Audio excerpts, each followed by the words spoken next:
What is the name of the award given for writing original books in Hindi on technical railway subject? Railway के तकनीकी विषयों पर हिंदी में original पुस्तक लिखने के लिए कौन सा अवार्ड दिया जाता है? लाल बहादुर शास्त्री तकनीकी पुरस्कार।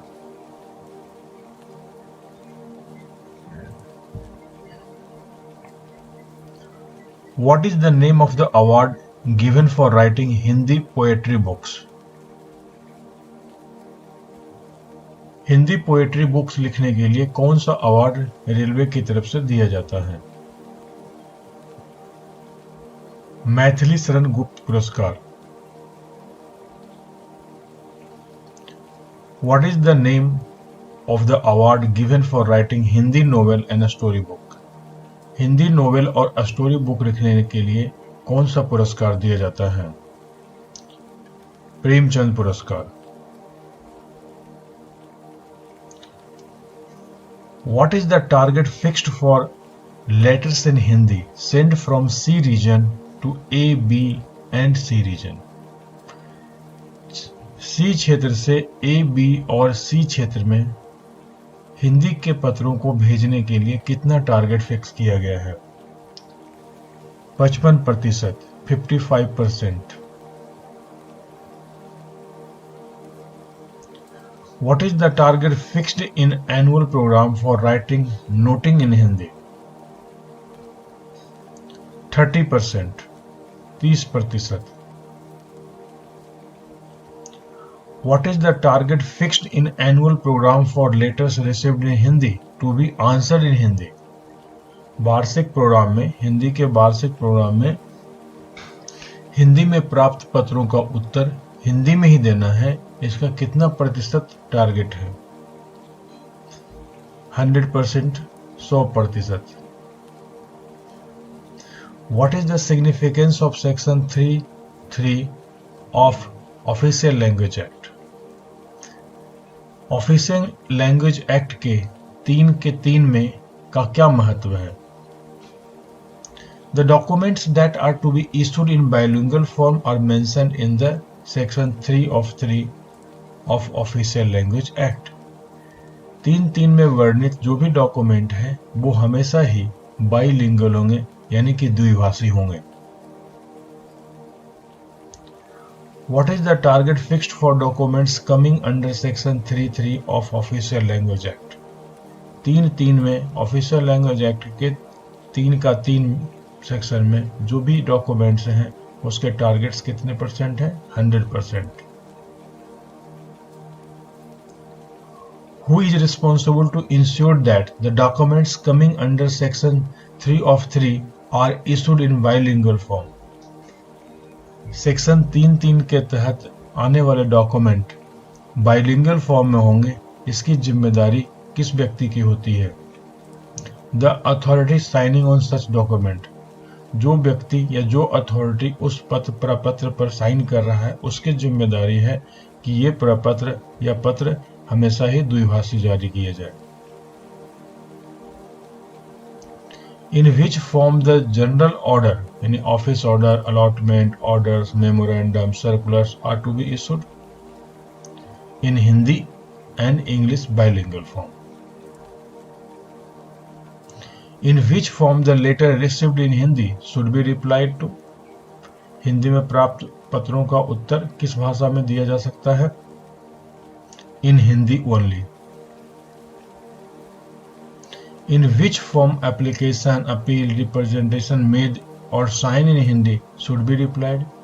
हिंदी में प्राप्त एप्लीकेशन, अपील, रिप्रेजेंटेशन या वह साइन ही हिंदी में किए गए हों, ऐसे पत्रों का जवाब हमेशा हिंदी में दिया जाएगा। In which form office, station name board, sign board, designation board and forms used by public are to be prepared? किस रूप में ऑफिस, स्टेशन के name board, sign board, designation board या फॉर्म्स जो पब्लिक के द्वारा यूज किए जाते हैं, इन्हें किन भाषा में प्रकाशित किया जाना चाहिए, बनाया जाना चाहिए? ये ट्रायंगुलर फॉर्म में होना चाहिए, ट्रिलिंगुअल फॉर्म में होना चाहिए, पहला रीजनल लैंग्वेज होगी, उसके बाद हिंदी लैंग्वेज होगी और उसके बाद इंग्लिश लैंग्वेज में होगी। In which order of language the name board, sign board and designation board should be exhibited? किस भाषा में नेम बोर्ड, साइन बोर्ड और डेजिग्नेशन बोर्ड प्रदर्शित किए जाने चाहिए? तो ट्राइलिंगुअल फॉर्म में, पहले रीजनल लैंग्वेज, फिर हिंदी लैंग्वेज और उसके बाद इंग्लिश लैंग्वेज। और आज का आखिरी सवाल, in which form manual, codes and other literatures on procedures are to be printed? Hindi and English bilingual form में, मैनुअल, कोड या दूसरे लिटरेचर जो भी या प्रोसीजर्स है वो हमेशा ही हिंदी और इंग्लिश लैंग्वेज में बनाए जाने चाहिए। Who are all eligible for lump sum award? Hindi योजना के तहत कई प्रकार के अवार्ड दिए जाते हैं जिनमें लमसम अवार्ड भी दिया जाता है। तो लमसम अवार्ड पाने के लिए एलिजिबिलिटी क्या है? तो operational and open line staff who pass Hindi examination through private effort, अर्थात ऑपरेशनल और ओपन लाइन के स्टाफ जिन्होंने की हिंदी परीक्षा प्राइवेट एफर्ट से की हो। Question number 2, what is the amount of lump sum award for passing Prabodh course? Prabodh course के लिए लमसम अवार्ड की धनराशि क्या है? तो 1600 रुपये, 1600। What is the amount of lump sum award for passing Praveen course? Praveen course pass करने पर लमसम अवार्ड में कितनी राशि दी जाती है? 1500 रुपये, 1500। What is the amount of lump sum award for passing प्राज्ञ कोर्स? प्रज्ञा कोर्स पास करने के बाद लमसम अवार्ड की राशि क्या है? तो 2400 रुपये, 2400। Who are all eligible for personal पे? लमसम अवार्ड की तरह पर्सनल पे भी दिया जाता है। तो यह पर्सनल पे के लिए कौन लोग एलिजिबल हैं? Employees who pass the Hindi courses prescribed for their designation, पद के अनुसार जो हिंदी कोर्स पास करने हैं, अगर वह कोर्स एम्प्लॉय पास करता है तो उस परिस्थिति में उसे पर्सनल पे दिया जाता है। What is the minimum percentage of marks to be obtained by an employee to become eligible for personal pay for whom the prescribed course is Prabodh और प्रवीण? जिन कर्मचारियों के लिए प्रेस्क्राइब्ड कोर्स प्रबोध और प्रवीण पास करना अनिवार्य है, या तो उन्हें पास करने के बाद उन्हें कितना प्रतिशत अंक कम से कम प्राप्त करना है ताकि उन्हें पर्सनल पे दिया जा सके? तो 55% मार्क्स इन रिटन एग्जामिनेशन, तो परीक्षा में कम से कम उन्हें 55% मार्क्स लाने अनिवार्य है। What is the minimum percentage of marks to be obtained by a gazetted officer in प्राज्ञ course to become eligible for personal pay? किसी गजेटेड ऑफिसर द्वारा प्राज्ञ कोर्स में मिनिमम कितने नंबर लाने हैं ताकि उन्हें पर्सनल पे मिल सके? तो 60% मार्क्स इन रिटन एग्जामिनेशन, तो परीक्षा में, लिखित परीक्षा में उन्हें न्यूनतम 60% मार्क्स लाना अनिवार्य है। Who conducts the Hindi examination for central government employ?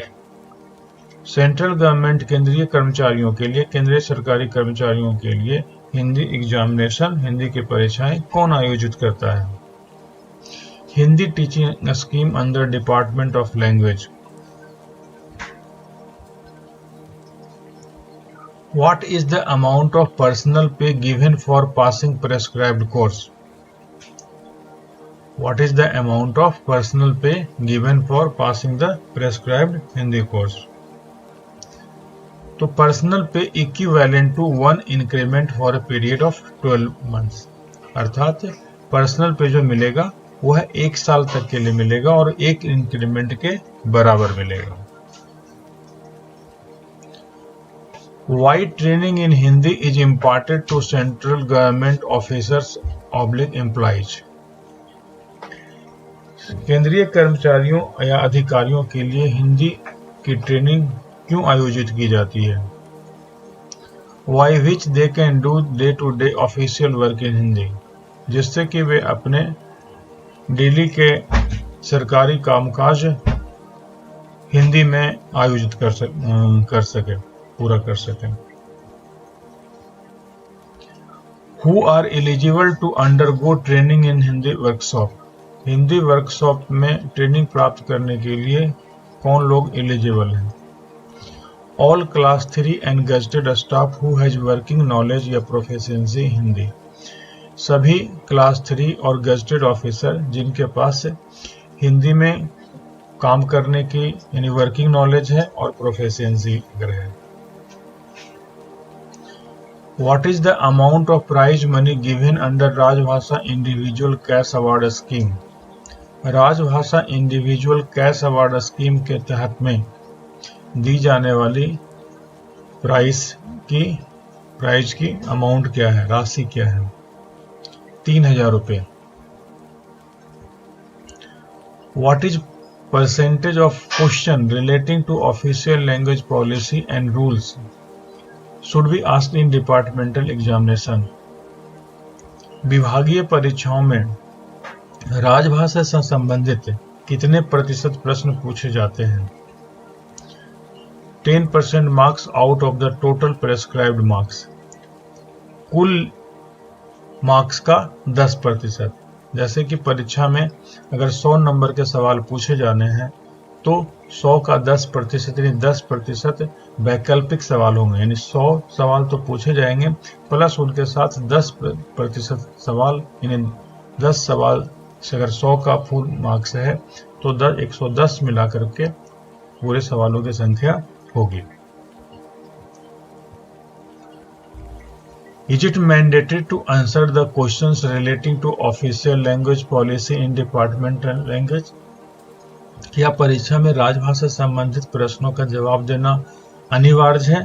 नहीं, इट इज ऑप्शनल, यह वैकल्पिक होते हैं, आप इनकी जगह दूसरे सवालों का भी जवाब दे सकते हैं। क्वेश्चन संख्या 15, Is it mandatory to prepare departmental examination question paper in Hindi along with English? क्या यह आवश्यक है कि विभागीय परीक्षाओं के प्रश्न पत्र हिंदी के साथ साथ अंग्रेजी में भी होने चाहिए? यस, बिल्कुल। तो आज का 15वां पहला सवाल है, From which course a category C employee defined under Hindi teaching scheme required to be trained? अर्थात हिंदी शिक्षण योजना के तहत परिभाषित श्रेणी सी कर्मचारी को किस पाठ्यक्रम से प्रशिक्षित करने की आवश्यकता है? तो सही जवाब है प्रवीण कोर्स। प्रश्न संख्या 2, from which course A category D employee defined under Hindi teaching scheme required to be trained? Hindi शिक्षण योजना के तहत परिभाषित श्रेणी डी के कर्मचारी को किस पाठ्यक्रम से प्रशिक्षित करने की आवश्यकता है? और इसका सही जवाब है Prabodh course. What are all the incentives given for passing Hindi examination? Hindi परीक्षा उत्तीर्ण करने के बाद दिए जाने वाले प्रोत्साहन अवार्ड क्या क्या है? और इसके जवाब है कैश अवार्ड, लमसम अवार्ड और पर्सनल पे। When will an employee become eligible for cash award for passing Hindi examination? Hindi परीक्षा उत्तीर्ण करने के बाद कोई कर्मचारी कब नगद पुरस्कार के लिए पात्र हो जाएगा? और सही जवाब है on obtaining 55% और above marks in written examination, अर्थात लिखित परीक्षा में 55% या उससे अधिक मार्क्स लाने पर वह नगद पुरस्कार के लिए पात्र हो जाएगा। When will an employee become eligible for cash award for passing Hindi typewriting examination? Hindi typewriting परीक्षा उत्तीर्ण करने के बाद कोई कर्मचारी कब नगद पुरस्कार के लिए पात्र हो जाएगा? तो ऑन ऑब्टेनिंग 90% और एबव मार्क्स, यानी कि 90% या उससे अधिक अंक प्राप्त करने के बाद हिंदी टाइपराइटिंग की परीक्षा में वह नगद पुरस्कार के लिए पात्र हो जाएगा। Question number 6, when will an employee become eligible for cash award for passing Hindi stenography examination? Hindi आशुलिपि परीक्षा उत्तीर्ण करने के बाद कोई कर्मचारी कब नगद पुरस्कार के लिए पात्र हो जाएगा? तो ऑन ऑब्टेनिंग 88% और एबव मार्क्स, अर्थात 88% या उससे अधिक मार्क्स प्राप्त करने के बाद हिंदी आशुलिपि परीक्षा में वह नगद पुरस्कार के लिए पात्र हो जाता है। प्रश्न संख्या 7, what is the amount of cash award for passing Prabodh with 55% और more but less than 60% of marks? अर्थात 55% या उससे अधिक लेकिन 60% से कम अंकों के साथ किसी कर्मचारी द्वारा प्रबोध को उत्तीर्ण करने पर उसे नगद पुरस्कार कितना दिया जाता है? तो 400 रुपये। What is the amount of cash award for passing Prabodh with 60% or more but less than 70% of marks? 60% या उससे अधिक लेकिन 70% से कम अंकों के साथ प्रबोध उत्तीर्ण करने पर नगद पुरस्कार की राशि कितनी होती है? तो 800 रुपये। What is the amount of cash award for passing Prabodh with 70% और मोर मार्क्स? 70% या अधिक अंकों के साथ प्रबोध को उत्तीर्ण करने पर नगद पुरस्कार की राशि कितनी है? 1600 रुपये। What is the amount of cash award for passing Praveen with 55% और more but less than 60% of marks? 55% या उससे अधिक लेकिन 60% से कम अंकों के साथ प्रवीण को उत्तीर्ण करने पर कर्मचारी को दिए जाने वाले नगद पुरस्कार की राशि कितनी होती है? 600 रुपये। What is the amount of cash award for passing Praveen with 60% और more but less than 70% of marks? 60% से अधिक लेकिन 70% से कम अंकों के साथ प्रवीण को उत्तीर्ण करने पर कर्मचारी को नगद पुरस्कार की राशि के रूप में 1200 रुपये दिए जाते हैं। What is the amount of cash award for passing Praveen with 70% और more marks? 70% या उससे अधिक अंकों के साथ प्रवीण की परीक्षा को उत्तीर्ण करने पर नगद पुरस्कार की राशि कितनी है? 1800 रुपये। What is the amount of cash award for passing Pragya with 55% और मोक्ष but less than 60% of marks? 55% या उससे अधिक लेकिन 60% से कम अंकों के साथ प्रज्ञा को उत्तीर्ण करने पर कर्मचारी को नगद पुरस्कार की राशि कितनी दी जाती है? 800 रुपये। What is the amount of cash award for passing Pragya with 60% और more marks but less than 70% of marks? 60% या उससे अधिक लेकिन 70% से कम अंकों के साथ प्रज्ञा को उत्तीर्ण करने पर कर्मचारी को दी जाने वाली नगद राशि 1600 रुपये। और आज का आखिरी सवाल, What is the amount of cash award for passing Pragya with 70% और more marks? 70% या अधिक अंकों के साथ प्रज्ञा को उत्तीर्ण करने पर नगद पुरस्कार की राशि कितनी होती है? तो 70% या अधिक अंकों के साथ प्रज्ञा को उत्तीर्ण करने पर नगद पुरस्कार की राशि 2400 रुपये होती है। How many times Hindi examination except intensive training are conducted in a year?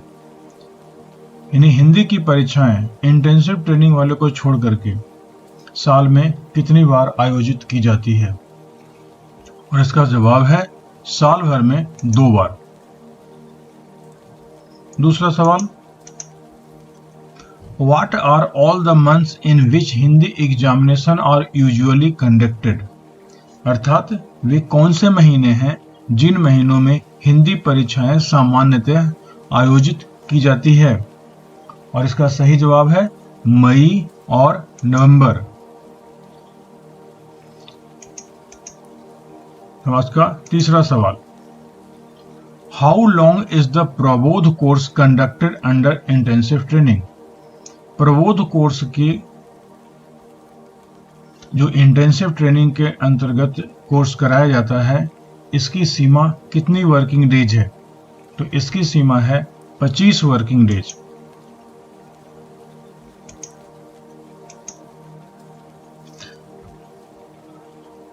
How long is the Praveen course conducted under intensive training? Intensive training के अंतर्गत प्रवीण कोर्स की वर्किंग डेज कितनी है? और इसकी वर्किंग डेज है 20 दिन। प्रश्न संख्या 5, how long is the Pragya course conducted under intensive training? Intensive training के अंतर्गत प्रज्ञा कोर्स की ड्यूरेशन क्या है? और इसका सही जवाब है 15 दिन। Who are eligible to be trained in the above Hindi courses? जिन कोर्सेज की अभी हमने बात की, इन सभी कोर्सेज चाहे वो प्रज्ञा हो, प्रबोध हो, इन सभी कोर्सेज में ट्रेंड होने के लिए या ट्रेनिंग प्राप्त करने के लिए वे कौन कौन से लोग एलिजिबल हैं? तो इसके लिए एलिजिबल हैं सेंट्रल गवर्नमेंट के सभी ग्रुप सी और एबव के employ. All the central government employee in Group C and above. प्रश्न संख्या 7, What is the minimum qualification required to be eligible to attend Hindi typewriting examination? Hindi typewriting examination में participate करने के लिए minimum qualification कितनी होती है? तो इसकी क्वालिफिकेशन होती है a pass in Praveen course of Hindi teaching scheme और इज इक्विवेलेंट स्टैंडर्ड। यानी कि व्यक्ति यानी एम्प्लॉय प्रवीण कोर्स में पास हुआ होना चाहिए। हिंदी टीचिंग स्कीम के अंतर्गत में प्रवीण कोर्स के अंतर्गत में पास होना चाहिए, या तो उसका कोई इक्विवेलेंट स्टैंडर्ड उपलब्ध होना चाहिए उसके पास। क्वेश्चन संख्या 8, who conducts the Hindi examination for central government employee? Central government employee के लिए हिंदी कोर्सेज के आयोजन कौन करता है? तो इसका आयोजन करता है हिंदी टीचिंग स्कीम के तहत डिपार्टमेंट ऑफ ऑफिशियल लैंग्वेज, यानी डिपार्टमेंट ऑफ ऑफिशियल लैंग्वेज के तहत हिंदी टीचिंग स्कीम करता है, यानी हिंदी टीचिंग स्कीम जो होती है, जो डिपार्टमेंट ऑफ ऑफिशियल लैंग्वेज के अंतर्गत होता है, वो किया जाता है। In accordance with the Hindi teaching scheme, into how many categories the central government employee have been classified and what are they? Hindi teaching scheme के तहत सेंट्रल गवर्नमेंट एम्प्लॉय को कितनी कैटेगरी में बांटा गया है और वे कौन कौन हैं?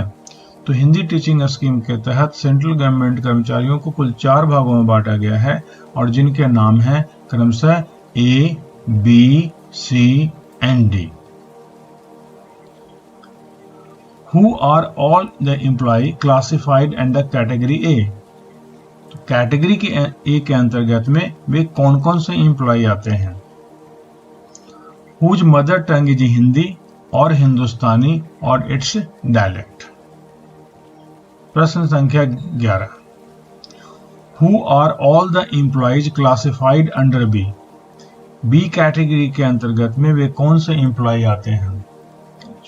whose mother tongue is Urdu, जिनकी मदर टंग उर्दू है, पंजाबी, कश्मीरी, पश्तो, सिंधी और अदर अलाइड लैंग्वेज।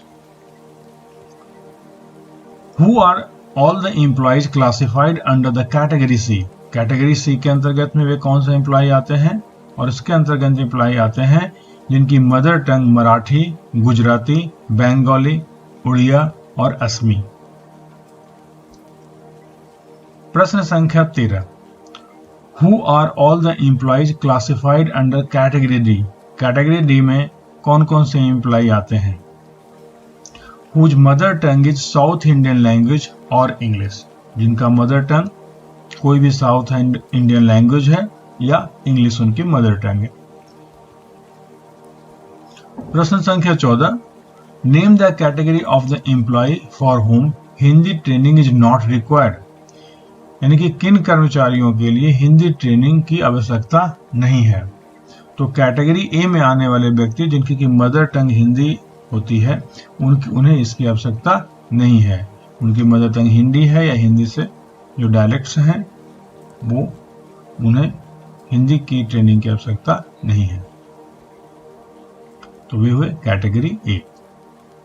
एंड आज का आखिरी सवाल, in which course a category B employ defined under Hindi teaching scheme required to be trained, category B के अंतर्गत में आने वाले कर्मचारियों को किस हिंदी टीचिंग स्कीम के तहत ट्रेनिंग की आवश्यकता होती है। तो इन्हें प्रज्ञा कोर्स करना चाहिए, यानी इनके लिए प्रज्ञा कोर्स रिक्वायर्ड है। In which year Hindi parliament section was established in railway board, यानी रेलवे बोर्ड में हिंदी पार्लियामेंट सेक्शन की शुरुआत कब की गई थी। तो इसकी शुरुआत की गई थी सन 1960 में, इन द ईयर 1960। हमारा दूसरा सवाल है, how many members are there in the parliamentary committee on official language, official language की पार्लियामेंट्री कमेटी में कुल कितने सदस्य होते हैं। और इसका सही जवाब है 30 member.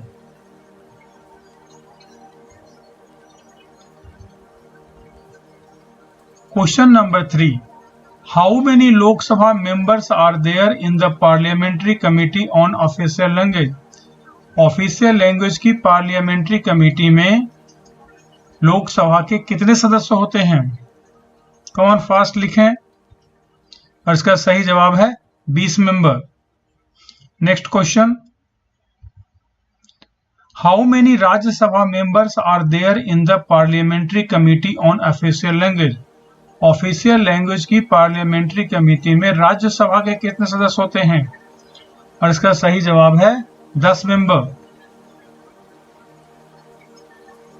Next, at present how many sub committee are there in the parliamentary committee on official language, parliament official language की पार्लियामेंट्री कमेटी में कितनी सब कमिटी है। इसका सही जवाब है 3 सब कमिटी। नेक्स्ट, विच सब committee of the parliament committee on official language inspects the offices of railway ministry, railway ministry के कार्यालयों की जांच कौन सी सब कमेटी करती है। और इसका सही जवाब है दूसरी उप समिति, सेकेंड सब committee. Next, question number 7, what is the expansion for OLIC used by department of official language, यानी OLIC का पूर्ण नाम क्या है। और इसका सही जवाब है O for official, L for language, I for implementation and C for committee, official language implementation committee. Next, What is the main duty of Official Language Implementation Committee? Official Language Implementation Committee का मुख्य कार्य क्या है। तो इनका मुख्य कार्य है हिंदी के उत्तरोत्तर विकास को रिव्यू करना, यानी कि to review the progressive use of Hindi. Next, Who is the chairman of the Divisional Official Language Implementation Committee? मंडल के ऑफिशियल लैंग्वेज इम्प्लीमेंटेशन कमेटी का चेयरमैन कौन होता है। तो मंडल के सर्वे सर्वा DRM, divisional railway manager. Question number 10, Who is the chairman of the Zonal Official Language Implementation Committee? Zone में official language implementation committee के चेयरमैन कौन होते हैं। और इसका सही जवाब है general manager. Next, Who is made as the chairman of the Town Official Language Implementation Committee constituted in major cities? Major cities में town official language implementation committee की गठित की जाती है और उस मेजर सिटी में उसका चेयरमैन कौन होता है? तो इनके चेयरमैन होते हैं senior most central government officer of the city. Next, what is the periodicity of the meetings official language implementation committee? Official language implementation committee की आवधिक सीमा क्या है, यानी पीरियोडिसिटी क्या है? और इसका सही जवाब है वंस इन 3 मंथ्स, 3 महीने में एक बार। What is the periodicity of the meetings of Town Official Language Implementation Committee? Town Official Language Implementation Committee की मीटिंग की पीरियोडिसिटी क्या है? और इसका सही जवाब है once in 6 months।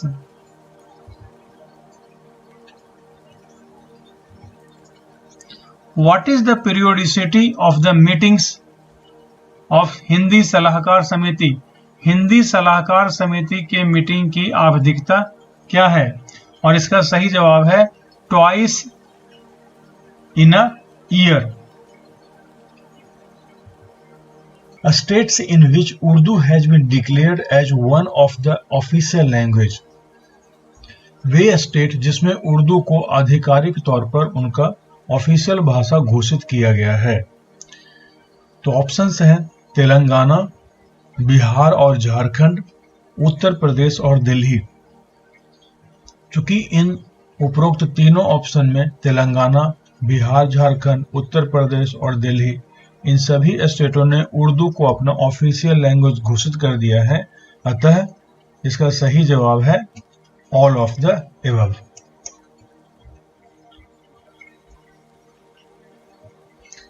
Next question है Who was the chairman of the first official language commission? पहली ऑफिशियल लैंग्वेज कमीशन के चेयरमैन कौन थे? तो पहली ऑफिशियल लैंग्वेज के चेयरमैन थे श्री बाल गंगाधर खेर या बीजी खेर के तौर पर अक्सर ऑप्शंस में आता है।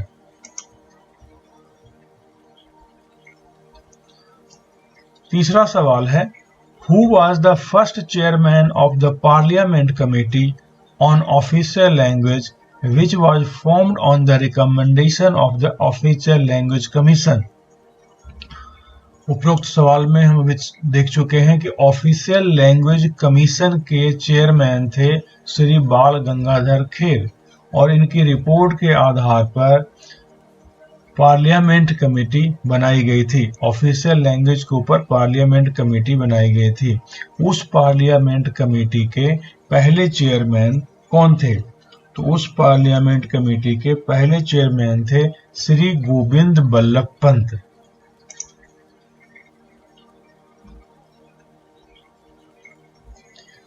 Who was the first chairman of the Parliament Committee of the Official Language constituted in the year 1976? 1976 में कंस्टिट्यूट की गई पार्लियामेंट कमेटी भारतीय राजभाषाओं पर यानी ऑफिशियल लैंग्वेज पर पार्लियामेंट कमेटी जो गठित की गई थी 1976 में, उसके पहले चेयरमैन कौन थे? उसके पहले चेयरमैन थे उस समय के home minister Shri Om Mehta.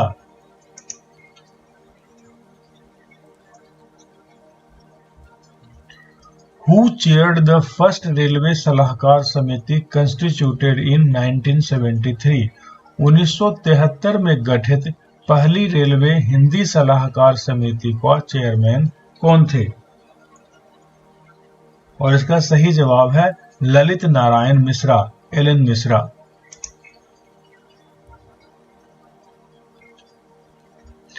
As per the Constitution, who is translating the statutory rules, regulation and orders? और इसका सही जवाब है लॉ मिनिस्ट्री। अर्थात इसमें पूछा गया था कि जो संवैधानिक नियम, विधि नियम और आदेश हैं उनका ट्रांसलेशन कौन करता है, तो लॉ मिनिस्ट्री करती है।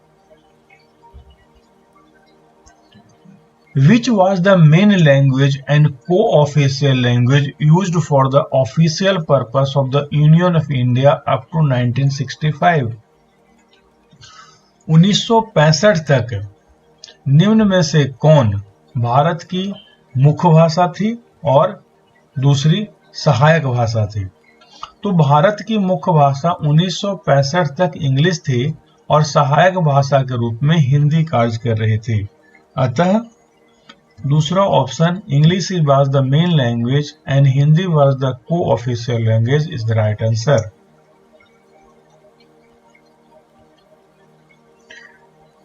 In which year the post of Hindi assistant was created in Railway Board in compliance of President's order?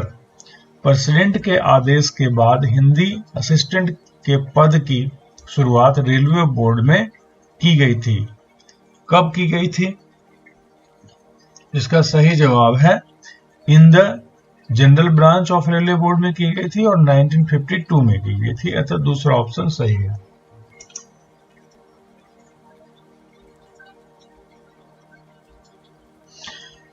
ये क्वेश्चन दोबारा रिपीट हो गया है। In which year Hindi parliamentary section was established in railway board?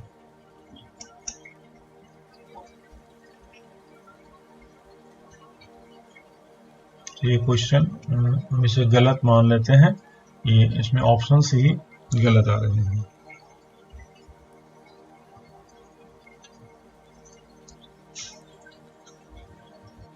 In which year the Hindi translation of the railway budget was prepared and who was the rail minister? किस साल में railway budget का हिंदी अनुवाद तैयार किया गया और उस समय के रेल मिनिस्टर कौन थे? और इसका जवाब है 1956 में स्वर्गीय लाल बहादुर शास्त्री के समय। Who is the chairman of central Hindi समिति?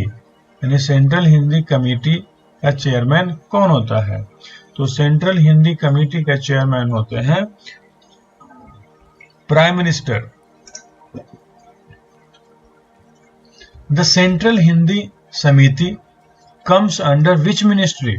सेंट्रल हिंदी समिति किस मिनिस्ट्री के अंतर्गत में आता है? Ministry of home affairs. What is the official language of union of India? और दिए गए सवालों में से सही जवाब, ऑप्शंस में से सही जवाब है हिंदी इन देवनागरी लिपि। Hindi in Devanagari script.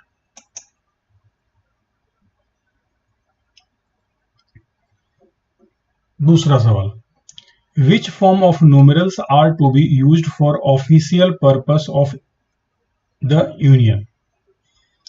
यानी कि संघ के ऑफिशियल पर्पस के लिए किस प्रकार के न्यूमेरल का इस्तेमाल किया जाता है? और इसका सही जवाब है international forms of Indian numerals. आज का तीसरा सवाल है, which part of the constitution contains provision regarding official language? यानी कॉन्स्टिट्यूशन के किस भाग में ऑफिशियल लैंग्वेज के संबंध में प्रोविजंस दिए गए हैं? और इन चार ऑप्शंस में से सही जवाब है part 17। On which date part 17 of the constitution was passed by the constitution assembly? सोचिए, जल्दी करें। और इसका सही जवाब है 14/9/1949। How many chapters are there in the part 17 of the Constitution? Part 17 Constitution के Part 17 में कितने चैप्टर्स हैं? और इनमें से कोई उपयुक्त आंसर नहीं दिख रहा है क्योंकि भागों की संख्या कुल 4 है। आप जब टेलीग्राम चैनल पर देख रहे होंगे, इसे प्रैक्टिस कर रहे होंगे, तो यहाँ पर जो एक बल्ब का निशान बना हुआ है। जब इस बल्ब के निशान पर जब क्लिक करेंगे तो आपको स्क्रीन पर 4 चैप्टर ऑप्शंस दिखेंगे। How many articles are there in the part 17 of the constitution? पिछले में चैप्टर्स के बारे में पूछा गया था, इसमें आर्टिकल्स के बारे में पूछा गया, नंबर ऑफ आर्टिकल्स के बारे में। तो नंबर ऑफ आर्टिकल्स 9 है, तो अतः इसका सही जवाब 9 होगा। What are the 9 articles covered under the part 17 of the Constitution? यानी वे कौन से 9 आर्टिकल्स हैं जो पार्ट 17 के अंतर्गत में आते हैं, यानी किस आर्टिकल से किस आर्टिकल तक में है? तो इसका सही जवाब है 343 से 351।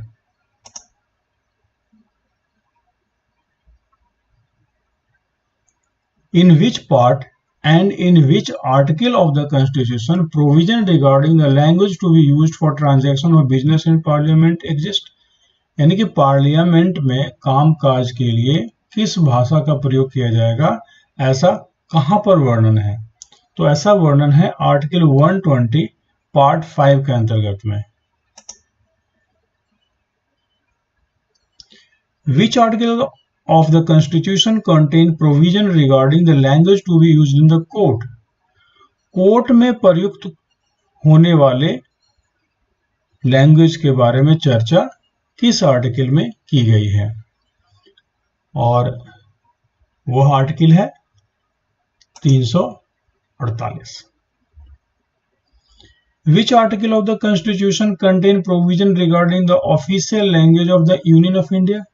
यानी कि भारत संघ के ऑफिशियल लैंग्वेज के तौर पर जो लैंग्वेज इस्तेमाल किया जाएगा उस संबंध में कहां पर चर्चा की गई है? और ऐसी चर्चा है 343। Which article of the Constitution contain provision regarding the official language of the state?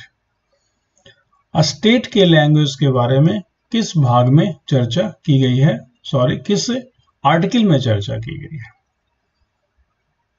और इसका सही जवाब है अनुच्छेद यानी article 345। As per Article 343(1) of the Constitution, when usage of Hindi affected as official language of the Union of India, यानी किस तारीख से आर्टिकल 343 के 1 के तहत में हिंदी जो है वो ऑफिशियल लैंग्वेज के तौर पर प्रभावी मानी जाएगी? और दिए गए ऑप्शन में से सही जवाब है 26 जनवरी 1965।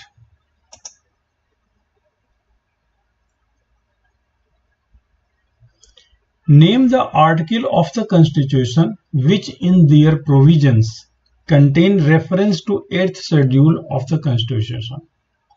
यानी 8वें शेड्यूल, कॉन्स्टिट्यूशन के 8वें शेड्यूल के बारे में दिए गए आर्टिकल्स में से किस आर्टिकल में इसकी चर्चा की गई है? तो आर्टिकल 344 का 1 इसमें चर्चा की गई है और आर्टिकल 351 इसमें भी चर्चा की गई है, इसके बारे में वर्णन है। अतः both of the above option सही जवाब होगा। In which part of the Constitution are the articles 343 to 351 that gives information about official language available? अर्थात कॉन्स्टिट्यूशन के किस भाग में आर्टिकल 343 से 351 जो कि ऑफिशियल लैंग्वेज के बारे में बताता है वो किस भाग में है? तो इसका सही जवाब है भाग 17। At present, how many languages are enlisted in 8th schedule of the Constitution? Constitution के 8वें शेड्यूल में कुल कितने लैंग्वेज का वर्णन है? और दिए गए ऑप्शन में से सही ऑप्शन है 22।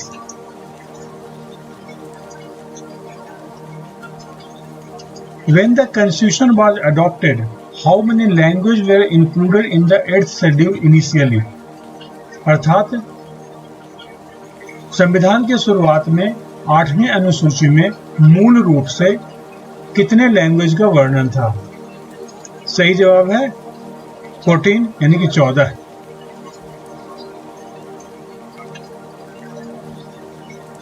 In which year Maithili, Bodo, Dogri and Santhali were added in the 8th schedule later. यानी कि बाद में, शुरुआत में 14 थे, उसके बाद कब मैथिली, बोडो, डोगरी और संथाली को 8वें शेड्यूल में जोड़ा गया? और सही जवाब है 2003। In which year Sindhi was added to 8th schedule? Sindhi को 8वें शेड्यूल में कब जोड़ा गया? और इसका सही जवाब है 1967।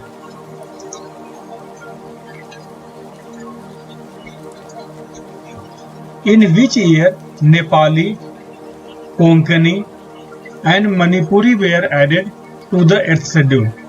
8वें शेड्यूल में नेपाली, कोंकणी और मणिपुरी को कब ऐड किया गया?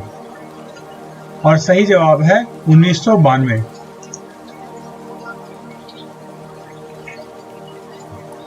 Which one is the foreign language included in the 8th schedule? संविधान के 8वें शेड्यूल में कौन सी विदेशी भाषा जोड़ी गई है? दिए गए ऑप्शन में से सही जवाब है नेपाली, अपना पड़ोसी देश की भाषा।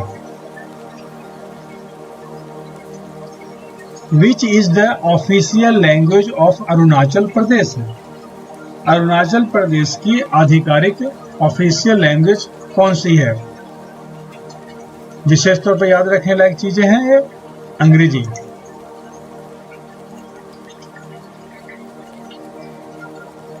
When was Official Language Act 1963 passed?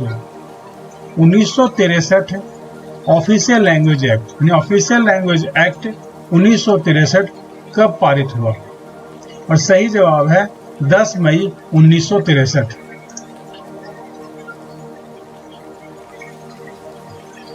When did the section 3/3 of the Official Language Act take effect? ने ऑफिशियल लैंग्वेज एक्ट के सेक्शन 3 का सब पैरा 3 कब से प्रभावी माना गया? तो इसका सही जवाब है 26 जनवरी 1965। When was the Official Language Act 1963 was amended? Official language act 1963 कब संशोधित हुआ? और दिए गए ऑप्शन में से सही जवाब है 1967।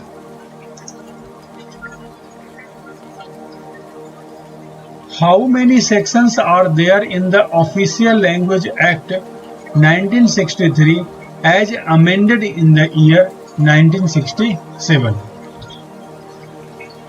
1963 यथा संशोधित 1967 में कुल कितने सेक्शन हैं? और इसका सही जवाब है 9। Name the section of the Official Language Act 1963 as amended in the 1967 which are not applicable to the Union Territory of Jammu and Kashmir. Jammu और कश्मीर जब यूनियन टेरिटरी था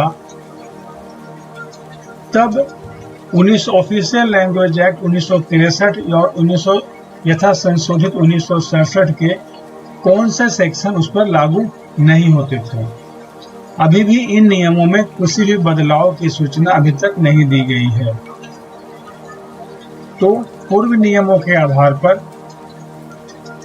6 और 7 दोनों सेक्शन लागू नहीं होते हैं।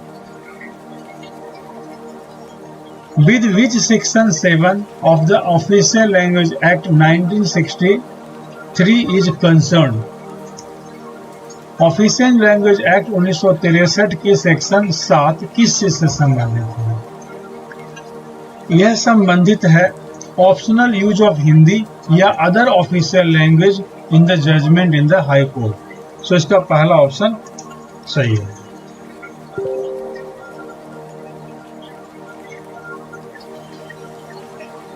When was a resolution on official language passed by the parliament? Official language का जो रेजोल्यूशन था वो पार्लियामेंट में कब पास हुआ?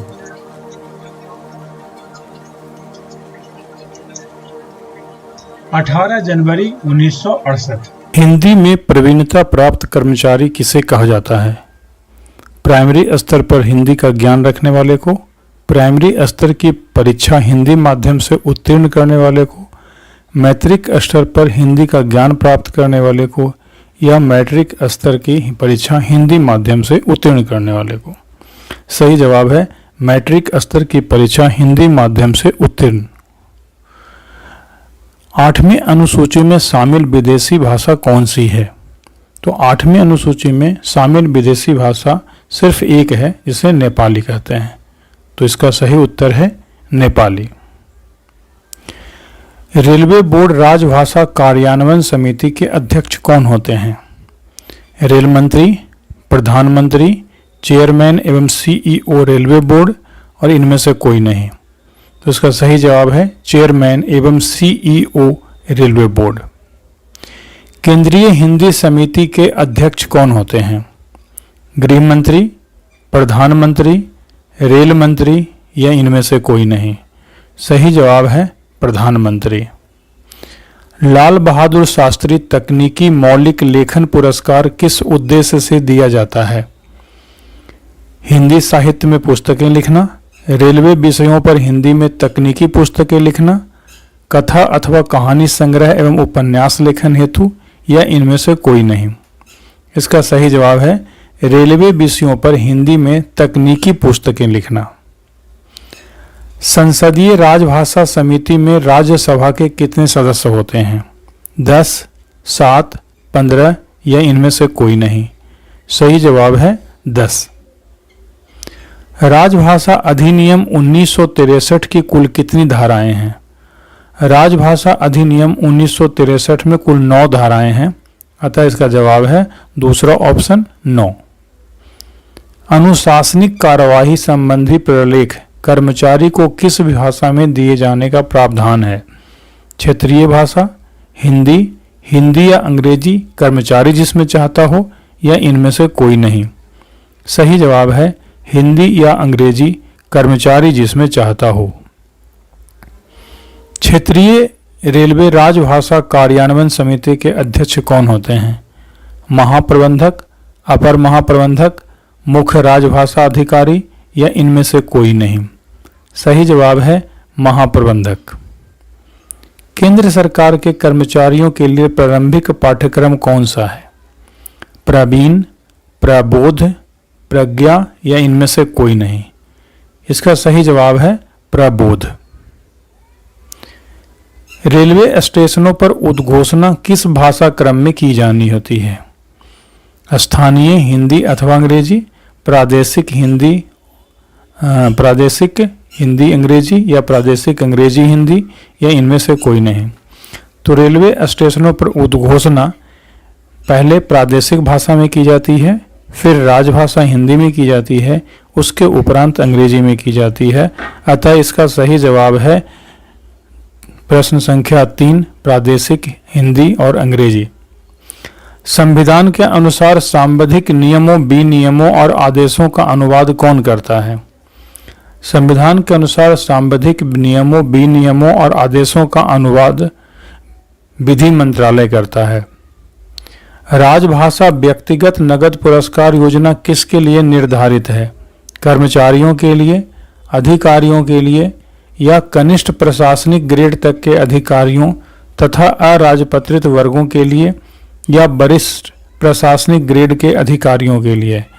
सही उत्तर है कनिष्ठ प्रशासनिक ग्रेड तक के अधिकारियों तथा अराजपत्रित वर्गों के लिए। हिंदी सलाहकार समिति किस मंत्रालय में गठित की जाती है? तो हिंदी सलाहकार समिति सभी मंत्रालयों में गठित की जाती है, अतः इसका उत्तर है प्रथम सभी मंत्रालयों में। रेल यात्रा वृतांत पर पुरस्कार योजना के अंतर्गत प्रथम पुरस्कार की राशि क्या है? तो रेल यात्रा वृतांत पर पुरस्कार के अंतर्गत प्रथम पुरस्कार की राशि 10,000 रुपये एवं प्रशस्ति पत्र दी जाती है। Question number 1. Which of the following is the final Hindi course for employees of the central government? A. Pragya. B. Prabodh. C. Praveen. D. Private. And the right answer is Pragya. Question number 2. Which of the following is script of official language Hindi? A. Apabhramsha. B. Brahmi. C. Kharoshti. D. Devanagari. And the right answer is Devanagari. Question number 3. When Hindi Day is celebrated every year? A. The 10th of September. B. The 11th of September. C. The 12th of September. D. The 14th of September. And the right answer is the 14th of September. Question number 4. Which part of the Constitution contains provisions regarding official language? A. Part 17. B. Part 15. C. Part 16. D. None of these. And the right answer is Part 17. Question number 5. Who is the chairman of the Town Official Language Implementation Committee? A. Mayor of the city. B. Ward Councillor of the city. C. Vice Chancellor. D. Senior most officer of central government offices, in the takings, banks in the city. And the right answer is senior most officer of central government offices, in the takings, banks in the city. Question number 6. Who is the chairman of the Official Language Implementation Committee of the Divisional Railway Office? A. Senior Divisional Personnel Officer. B. Additional Divisional Railway Manager. C. Divisional Railway Manager. D. None of these. And the right answer is Divisional Railway Manager. Question number 7. How many subcommittees are there in the Parliamentary Committee on Official Language? A. 3. B. 4. C. 2. D. 5. And the right answer is 3. Question number 8. When Sindhi language was added to the 8th schedule to the Constitution? A. 1967. B. 1976. C. 2004. D. None of these. And the right answer is 1967. Question number 9. Who was the chairman of Rail Hindi Salahkar Samiti formed for the first time in the year 1973? A. Shri Jagannath Mishra. B. Shri Lalu Prasad. C. Shri Lalit Narayan Mishra. D. None of these. And the right answer is Shri Lalit Narayan Mishra. Question number 10. According to the official language RULE 1976, how many regions have been constituted in the country in terms of language? A. 1. B. 2. C. 3. D. 4. And the right answer is 3.